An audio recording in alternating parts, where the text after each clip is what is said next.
त्योहार आते हैं, कोई बात हुई, वो व्रत के खर्चे, ये त्योहार मनाते हैं दिवाली का, दीपावली, ये किस लिए मनाते हैं कि भगवान श्री राम सीता जी को लेकर घर लौटे थे। और फिर चलो पहले तो देसी घी के दीप जलाए जाते थे, हवन हो जाता था, वो भी बढ़िया बात थी, लेकिन एक दिन हवन कर देने से बात नहीं बनती। अपना रोज लगावे घी की दीप है, रोज हवन करे वो। और जब सीता जी को घर से निकाला, फिर भी मनाओ तुम उसने, फिर भी दिवाली मना रहे हो। सीता तो घर से निकाल दी गई थी जिसके आने की खुशी में,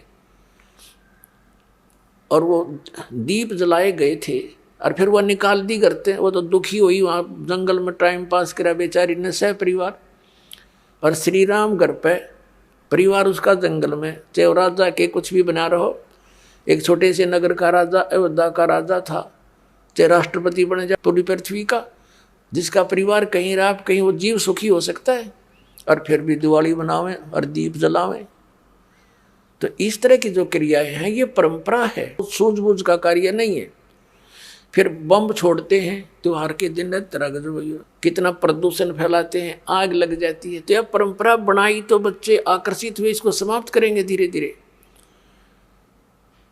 और क्या की खुशी, एक भगत कह रहा था, बोला जी नाम लेने के बाद ज्ञान हुआ हमें, और पहली बार त्योहार मनाया हमने अपना। हमने 10 वर्ष हो गए ना दिवाली मना ली, ना तीज त्योहार मनाए, और ना होली मनाई। कारण क्या रहा कि हमारा परिवार है, 5-6 भाई हैं मेरे दादा रे, उसमें किसी का कोई मृत्यु हो जाती है, कभी हमारे घर में हो जाती है। पिछली बार मेरी बहन विधवा होगी, सारा 1 साल तो फिर मनाना ही नहीं कुछ भी, 1 वर्ष पूरा नहीं हुआ इतना दूसरी घटना घट लेती है।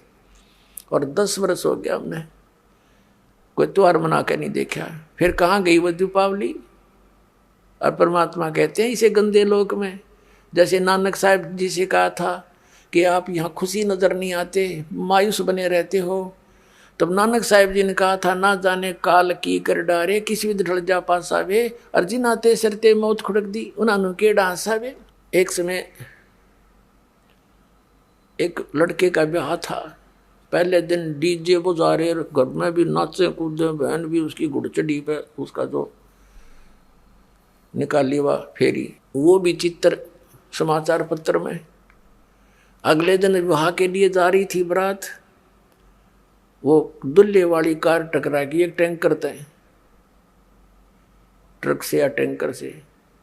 6-7 सदस्य थे, घर के भी थे उसमें 2-3 और वो दुल्हा भी, सारे मर गए। अब फिर टक्कर मार मार कर रो रहे हैं, बाल पाड़ रही वो बहनें, पहले दिन जो डांस कर रही थी, नाचन कूदे फंड कर रही थी। तो परमात्मा कहते, ना जाने काल की कर डारे, किस भी ढल जा पासा वे, अर्जुन आते सरते मौत खुड़क दी। फिर क्या किया, हंसी यहाँ पर क्या डांस करें, टाइम पास करो, ब्याह करो, बच्चों का संयोग जोड़ दो सिंपल वे से। ब्याह तो 2 बालका का होना है, बाकी तो फंड है, हो कितने इकट्ठे कर लो चाहे ना कर लो। तो इस प्रकार हमने इस प्रत्येक परंपरा को रिड्यूस करना है। कहते हैं जगत का पेखना पेख्या, धनी का नाम ना लेखा। अब एक दूसरे के सिर पर धरे बैठे, उसने ऐसे कर दिया, उसने ऐसे कर दिया, किंतु जो करने वाले का तो जिक्र भी नहीं। तो इस प्रकार वो त्रेता युग में आए थे भगवान मुनिंदर रूप में परमात्मा। उस समय नल नील को स्वस्थ किया, और श्री रामचंद्र जी के ऊपर जो पहाड़ जैसा दुख था वो पुल बनवाया। और परमात्मा कहते हैं कि धर्मदास जी को समझाते हैं कि तुम इन राम कृष्ण को भगवान मान बैठे, किस आधार से, एक छोटे मोटे इनकी लीला देखकर। कैसे कि श्री कृष्ण जी को तुमने राम मान लिया, भगवान मान लिया, कि उसने गोवर्धन पर्वत उठा लिया, गिरिराज बोलो जिसने। और आपके पुराण बताते हैं, आप खुद कथा सुनते और सुनाते हो कि शेष नाग सारी सृष्टि न ठारा, जिसको ऊपर पृथ्वी भी सारे ये लोग ग्रह भी परह भी। तो एक पहाड़ के ठाण तो भगवान मान लिया, तो शेष नाग क्यों नहीं माना तुमने परमात्मा। और फिर आप ये भी कथा सुनते हो श्री राम के उसमें कि द्रोणागिरी उठा कर ले आए भगवान श्री, ये हनुमान जी द्रोणागिरी उठा ले, तो इनमें भगवान हनुमान भगवान क्यों नहीं। क्या बताते हैं के गोवर्धन श्री कृष्ण धारो और द्रोणगिरी हनुमंते, शेष नाग सब सृष्टि उठारा इनमें कौन भगवंते। फिर क्या बताते हैं, कहते हैं समुद्र पाट लंका गयो वो सीता को भरता रे, और अगस्त ऋषि ने ये सातों पी लिए इनमें कौन करता रे।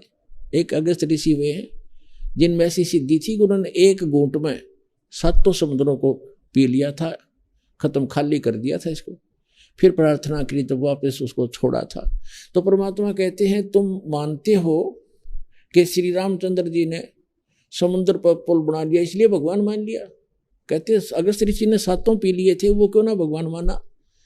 फिर कहते काटे बंधन विपत में कठिन कियो संग्राम, चिन्हो रे नर प्राणिया ये गरुड़ बड़ो के राम। ओए होए, कहते तुम्हारा भगवान श्री रामचंद्र जिसको तुम भगवान मानते हो वो तो नागफास में आ गए थे सारी सेना सब समेत, और गरुड़ ने आकर तुम्हारे भगवान का बंधन काटा था श्री राम का। तो गरुड़ बड़ा हुआ तुम्हारा श्री राम बड़ा हुआ, कुछ तब बुद्धि काम ले लो। भजन करो उस रब को जो दाता है कुल सबका, भजन करो उस रब को जो दाता है कुल सबका। वो है कबीर इज गॉड, धानक रूप रहा करतार, अनंत कोट ब्रह्मांड का एक रति नहीं भार, और सतगुरु पुरुष कबीर है ये कुल के सरदनार।